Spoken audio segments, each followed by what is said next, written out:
Hey guys, it's Jenny. Welcome back to the Crafting Bookworm. Today I'm going to talk about what I read in January.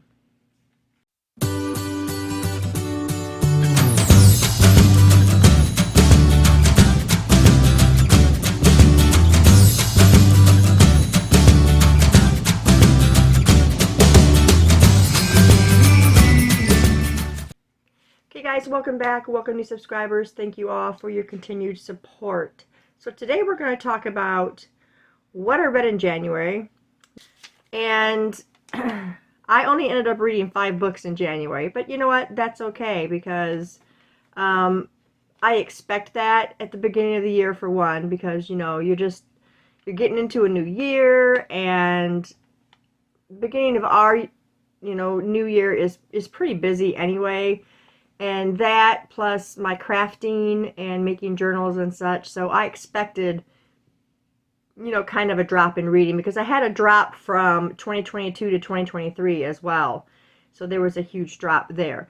But that's okay. Reading books is not a competition for me. So let's get started on this. The very first book that I read in January was Conceal, Don't Feel. This was by Jen Kalanita. The Twisted series books are covering Disney movies pretty much. And there's a twist. So I've read, I don't remember the names of the other two. Once Upon a Dream was one of them, and I don't remember the second one. And then I picked this one up because my sister had discovered these twisted tales of these Disney stories, and we decided we were going to read Conceal, Don't Feel together. And in this one, the twist was, what if Anna and Elsa never knew each other?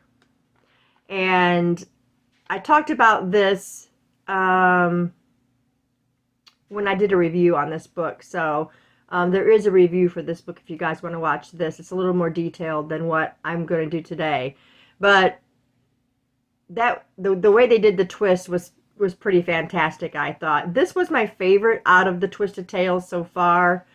I ended up giving this one 4 stars, and if you liked the movie Frozen, you'll love this story. Everything is very in tune. There are different characters, different events because of the twist in the story. Okay, the next book that I read was The Only Survivors, and this is by Megan Miranda. And I want to say I've read a Megan Miranda book before, but I'm not sure. Maybe I got one on my Kindle or something, and that's what I'm remembering. But I really enjoyed this story. In this story, we got multiple perspectives, but our main correspondence is with Cassidy. And what happens in this story is, I think it was for college credits, and they were going somewhere. They had 2 separate vans. The vans crashed. One plunged into the water, and one, I think, got hung up on a tree or something because they were going over into a ravine or something. And you got your survivors, the ones that actually came away from that. Now, they meet up every year, and it's kind of, they want to say that it's just, to support each other, but really, it's to make sure nobody's talking, because something happens that you don't discover until you're reading through the book. And they all have to tell the same stories. They have to, keep watch and make sure that no one is telling of the events that really happen. Now, Cassidy is the one that really starts digging. And that's all I'm going to say. I could give a lot of stuff away, and I don't want to do that. So that's all I'm going to tell you. I want you to be able to go into this and not know a whole lot about the story. But I rated this one 4 stars. It was a great read. I will read more by Megan Miranda. Okay, the next book that I read was A Spindle Splintered, and this is by Alex E. Harrow. This is a Sleeping Beauty kind of modern retelling. It's like present day. So we've got Zinnia, has always been a Sleeping Beauty nut. She just loves Sleeping Beauty ever since she was a little child. Well, she's turning 21, and her friend Charm wants to give her the full Sleeping Beauty experience. Okay, so there's a tower, there's an old abandoned tower near where they live. She gets the spinning wheel and gets that up there, and she goes there and she's just all excited because it's the whole enchilada. And she does actually prick her finger on the wheel, and she did get just taken out of her world and into another where there was many Sleeping Beauty stories, and she wants to save them is pretty much the story.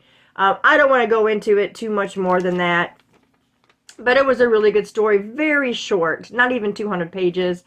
Read it in a sitting and ended up giving it 4 stars.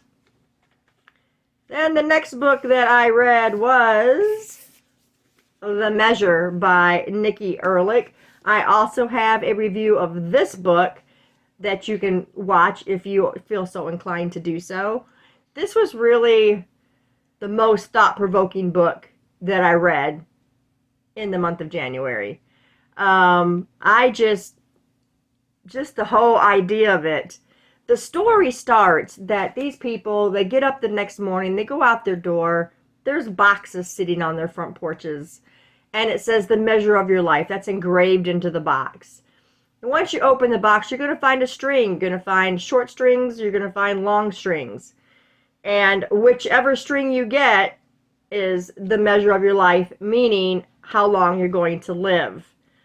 And people start to do crazy things. You know, I like to say in a perfect world that I would not look into the box if I already knew what was in there. But I know curiosity gets the best of us most of the time, and we're going to look. The questions that form are, you know, if you get a short string, are you going to, you know, throw a pity party? Are you just going to go out there and live life to the fullest? If you get a long string, you're just going to kind of slow down and, you know, be a little more carefree, you know, and not worry so much about what's coming because you have this long string, so you have a long time to accomplish goals. And just so many, like, if, you know, if you're with somebody and they get a short string and yours is the long string, what are you going to do about that? Are you going to stay with that person? Are you going to walk away because you don't want to deal with, you know, having someone who's not going to live much longer? I mean, just so many questions. I had so many questions in my head. And, you know, another question was it divine intervention? Who ended up giving all these people these boxes with strings? I mean, that is never answered. So that is something where your own mind will decide, you know, where the boxes came from. But it was just an extraordinary read. Just, I've never read anything like this before.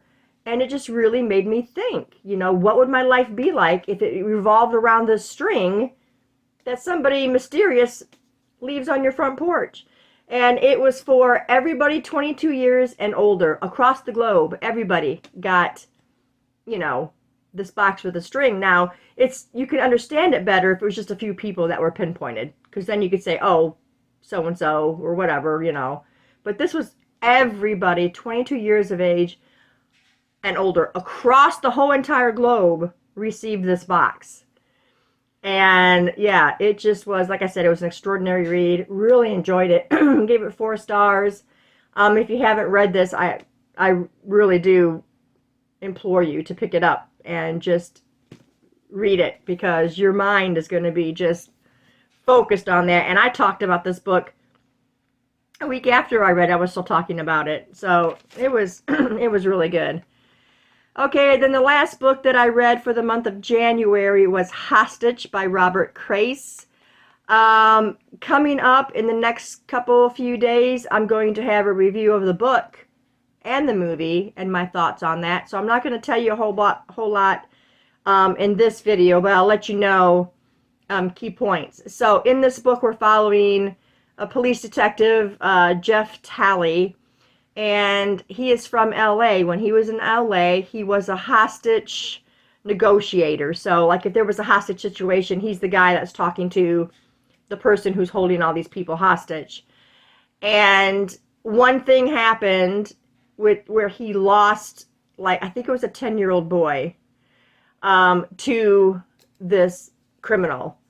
And he just couldn't do it anymore. He witnessed so many things. He was involved in so many of these negotiations.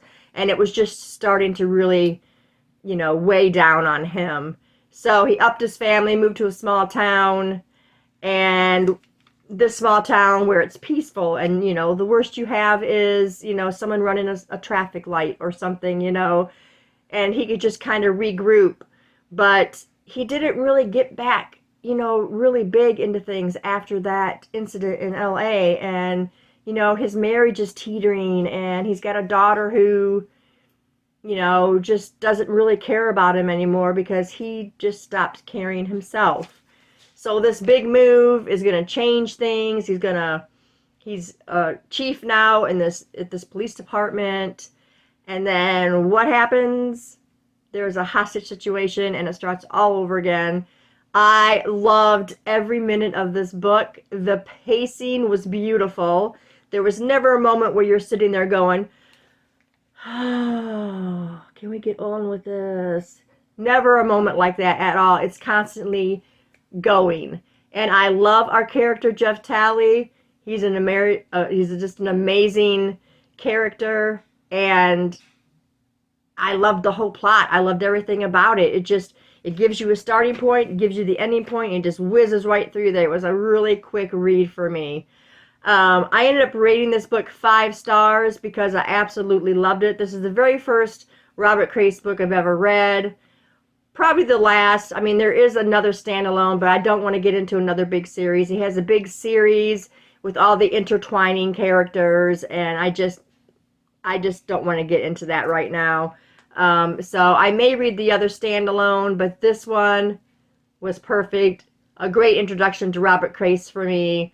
Absolutely loved the story.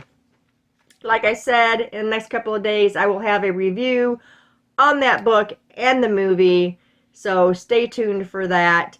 Let me know, guys, in the comments below if you've read any of these books that I talked about today and what your thoughts were on that. Or you can let me know what your January was like. But that's all I got for you guys today. Thanks for staying tuned, and I'll see you in the next video. Bye.